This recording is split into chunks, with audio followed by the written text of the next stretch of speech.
Salam, perkenalkan nama saya Selvi Meriana Lasa, NIM 20220240012. Saya mahasiswa Institut Agama Kristen Negeri Kupang, program studi Kepemimpinan Kristen semester 3 kelas A. Di sini saya akan mempresentasikan tugas psikologi kepribadian.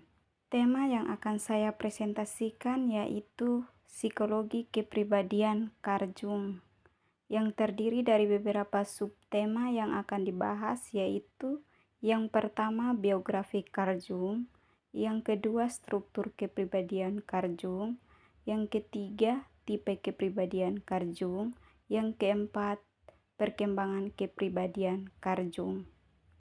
Baik, yang pertama saya akan membahas mengenai biografi Carl Jung. Jadi Carl Jung atau lebih dikenal dengan Carl Gustav Jung pada 1875 sampai 1961, dia adalah seorang psikiater dan psikologi asal Swiss. Dia sebagai pendiri psikologi analitik atau analytical psychology. Carl Jung lahir pada 26 Juli 1875 di Kesswil, Swiss, dan meninggal pada 6 Juni 1961 di Kuznets, Swiss. Pendidikan tingginya yaitu Universitas Basel dan Universitas Zurich. Pada awalnya Jung adalah murid dan rekan kerja Sigmund Freud, tetapi ia kemudian berpisah karena perbedaan pandangan tentang hakikat ketidaksadaran dan peran seksualitas dalam kepribadian. Yang kedua, struktur kepribadian Carl Jung. Jadi Carl Jung membagi struktur kepribadian menjadi 3 lapisan utama, yaitu yang pertama kesadaran atau konsius, atau bagian dari jiwa yang berisi pikiran, perasaan, dan pengalaman yang disadari saat ini. Dikelola oleh ego, yaitu pusat kesadaran diri yang mengatur persepsi terhadap dunia luar dan identitas pribadi. Yang kedua, ketidaksadaran pribadi atau personal unconscious. Ketidaksadaran pribadi ini berisi pengalaman yang terlupakan atau ditekan, tetapi masih bisa muncul kembali melalui mimpi atau asosiasi.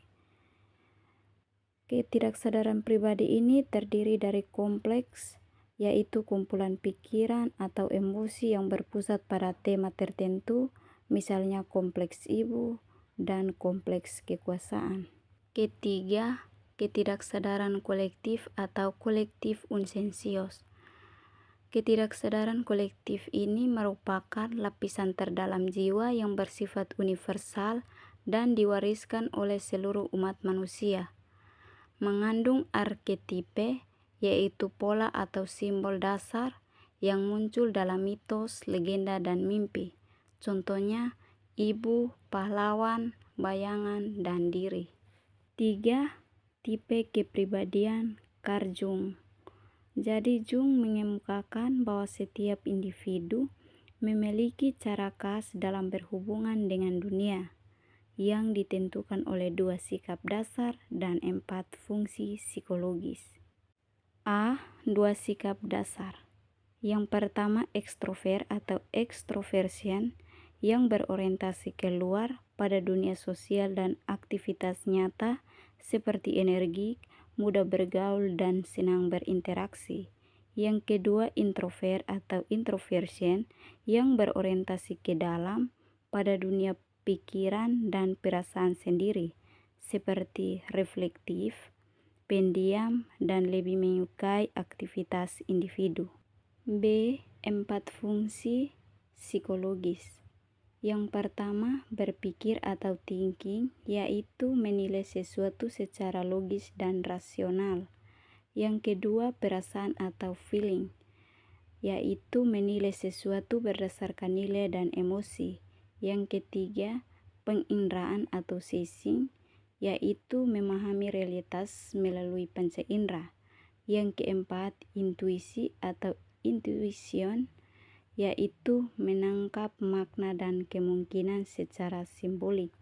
Dan di sini juga saya akan membahas mengenai kombinasi antara 2 sikap dan 4 fungsi yang menghasilkan 8 tipe kepribadian dasar, seperti ekstrovert berpikir, ekstrovert perasaan, ekstrovert penginderaan, ekstrovert intuisi, dan introvert berpikir, introvert perasaan, introvert penginderaan, introvert intuisi. Konsep ini menjadi dasar dari teori MBTI atau Myers-Briggs tipe indikator yang banyak digunakan hingga sekarang. 4. Perkembangan kepribadian Carl Jung. Jadi Carl Jung memandang kepribadian berkembang sepanjang hidup melalui proses menuju individuasi, yaitu penyatuan antara kesadaran dan ketidaksadaran untuk mencapai keutuhan diri. Tahapan perkembangan ini terdiri dari 4 tahap, yaitu yang pertama masa anak-anak, di mana masa kesadaran masih terbatas, ego mulai terbentuk dan berkembang melalui pengalaman nyata.